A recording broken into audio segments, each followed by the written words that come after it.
అన్న తెలంగాణలో 100 రోజుల పరిపాలన ఎలా ఉంది రేవంత్ రెడ్డి గారిది? అన్న తెలంగాణ పరిపాలన బాగుందన్న. కాకపోతే ఆటో ఇక్కడ పెట్టినా అన్న, నా ఆటో దొంగతనం చేసిండన్న. అసలు అర్థమైతే లేదన్న. అన్న ఒక పేదోడు అంటేనే ఆటో ఆటో నడిపేది ఒక పేదోడు అన్న. అలాంటి పేదోని కడుపు కొట్టుడేందన్న, దొంగకు అసలు కనికరం. బాధ వేస్తుంది అన్న నిజంగా. అంటే రేవంత్ రెడ్డి సార్ నా ఆటో దొంగతనం చేసిరు.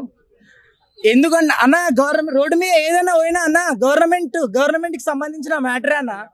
అన్న అవునా కదా అన్న? నేను పేదోడిని, నేను అడుగుతా, ఎవరినైనా నేను ఎదిరించగలుగుతా, మాట్లాడగలుగుతా. నేను నేను నేను రీజనబుల్గా నేను రీచ్ అవుతా. రీజనబుల్గా నేను ఏవైతే ఫాలో అప్ కావాలో, నేను ఇప్పుడు నాకు వస్తువు అయినప్పుడు నేను ఏడ స్టార్టింగ్ స్టేజ్ చేయడానో ఆడపోయి నేను కన్సల్ట్ అయినా. కాకపోతే ఇప్పటికి 7 రోజులైనా నా బతకాలంటే కనీసం అన్న నేను డైలీ ఒక్క రూపాయి తీసుకొని బతికేతోని కదా కష్టపడి నేను కొన్న ఆట అన్న. దాని ఫైనాన్స్ కూడా రీఫైనాన్స్ చేపించి కడుతున్నా అన్న.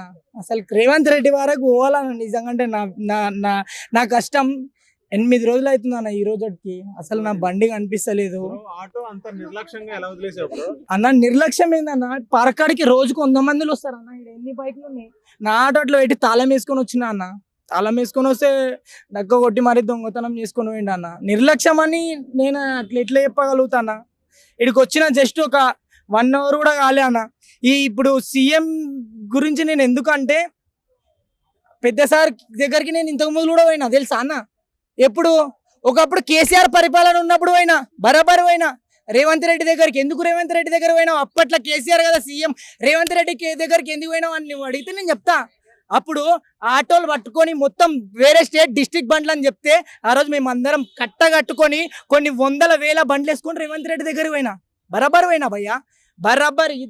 ఇదే ఇసుగూడ నుంచి 200 ఆటోలు పోయినాయి. పోయి సార్ మాకు ఇట్లా బండ్లు పడుతురు, వేరే డిస్ట్రిక్ట్ అంట, వేరే స్టేట్ అంట సార్ అని మా కష్టాన్ని చెప్పినాం. అప్పుడు సీఎం కాలే ఆయన, కాలే.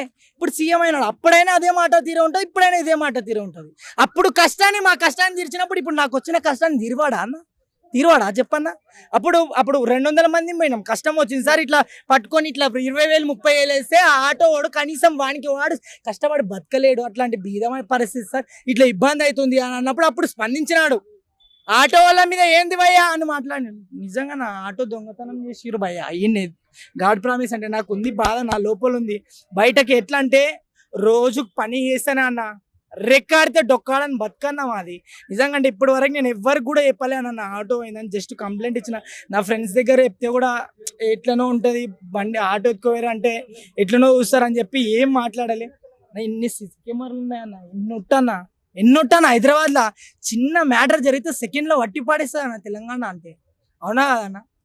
ఇప్పటి వరకు అన్న 8 రోజులు అవుతుంది. రోజు మీరు పోలీస్ కేసు పెట్టి నేను 7 రోజులు అవుతుంది అన్న. ఎగ్జాక్ట్లీ ఏమన్నారు పోలీసు వాళ్ళు చెక్ చేస్తున్నారు అన్న. అది సీసీ కెమెరాలో కొంచెం అంటే ఎగ్జాక్ట్లీ వెహికల్ గుర్తుపట్టలేకపోతున్నాం అన్న.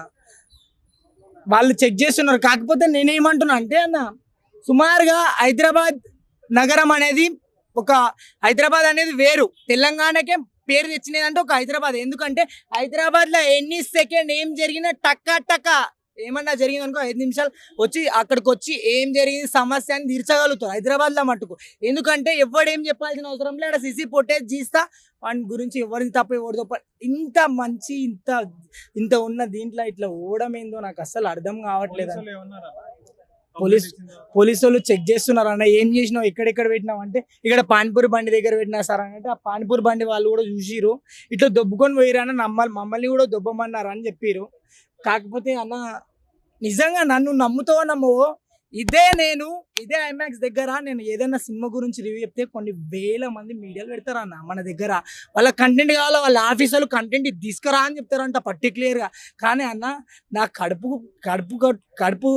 కడుపు కోసం పనిచేసే ఒక ఆటో అన్న, కనీసం దీని గురించి ఒక్క చోట మాట్లాడుతాన్నా. నాకంటూ అన్న అక్కడికి వచ్చినప్పుడు నువ్వు తెలుసు కదన్న పెట్టానా అంటే మా ఆఫీస్లో కంటెంట్ చెప్పలే బ్రో అంటే అసలు మనసులో ఎంత బాధ అంటే అన్న. తెలిసినోని వాళ్ళు కూడా అరే మా ఆఫీస్లో ఇది కంటెంట్ కాదురా అంటే కంటెంట్ నీళ్ళు వస్తుంది అన్న నిజంగా. అంటే అవునా కదా అన్న? అరే ఒకప్పుడు సీఎం దగ్గర పోయినా అన్న, డైరెక్ట్ నిలవన్నా ఇదే రేవంత్ రెడ్డి దగ్గర ఆటోలు పట్టినప్పుడు. ఇప్పుడు ఆయనకే చెప్తున్నాను సార్, నా బండి ఎత్తుకోవేరు దొంగతనం చేసిరు నిజంగా అంటే నేను 8 రోజుల నేను ఎవ్వని కాడ చేయి ఆపి బతక నా కష్టాన్ని నేను నమ్ముకొని నేను ఎవరిని కూడా ఒక రూపాయి కూడా అడుక్కునే రకం కూడా కాదు. కానీ నా కష్టం నాకంటూ ఫ్యాషన్ ఉంటే ఆ ఫ్యాషన్ రీచ్ కావాలంటే నా బతుకుతూ ఒక ఆటో నడుపుకుంటా సైడ్కి పెట్టుకొని ఆటో దొంగతనం చేయడం ఏందో సార్ నాకు అర్థమైతలే. కొంచెం ఒక్కసారి నా ఆటో గురించి కొంచెం ఒక్కసారి సార్ కొంచెం తొందరగా నా ఆటో నా చేతిలోకి వచ్చేటట్లు చేయండి సార్. అంతే. ఆటో నెంబర్ ప్లేట్ చెప్పన్నా. TS06 UB0983 అన్న ఆటో నంబర్ ప్లేట్. నా పేరు శేఖర్ అన్న. కానీ నాకు ఇదే అన్న బాధ అంటే ఇదే రివ్యూ చెప్పనీకి పోతే 1000 మంది మీడియాలో అన్న అరే ఒకటి చెప్పురా మాట్లాడరా అని అంటారు అందరు. అప్పుడు కాకపోతే ఈరోజు ఏదైనా మాట్లాడుతా అంటే మా కంటెంట్ కాదు బ్రో అంటే అరే కంటెంటా బ్రో? పేదోడు కష్టంలో ఉంటే కంటెంట్ ఏంది బ్రో? పైసా హాజరైతే కల్ జాతా. ఎప్పటికైతే మీడియా అనేది కష్టంలో ఉన్నోడిని డైరెక్ట్ యాంకర్ వెంటనే అరే కష్టంలో ఉన్నాడు వాని బాధ చెప్పండి అని చూస్తాడు. అది నిజమైన యాంకర్ కానీ అది నిజమైన ఒక మీడియా అనేది కానీ పబ్లిక్ సమస్యలని తెలుసుకుంటేనే కదన్నా. ఇప్పుడు రాజకీయ నాయకుడు కావాలన్నా కూడా పబ్లిక్ గురించి తెలుసుకుంటేనే కదన్నా. పబ్లిక్ బాధలన్నీ తెలిసినోడే కదన్నా రాజకీయ నాయకుడు అంటే. అంతే కదన్నా.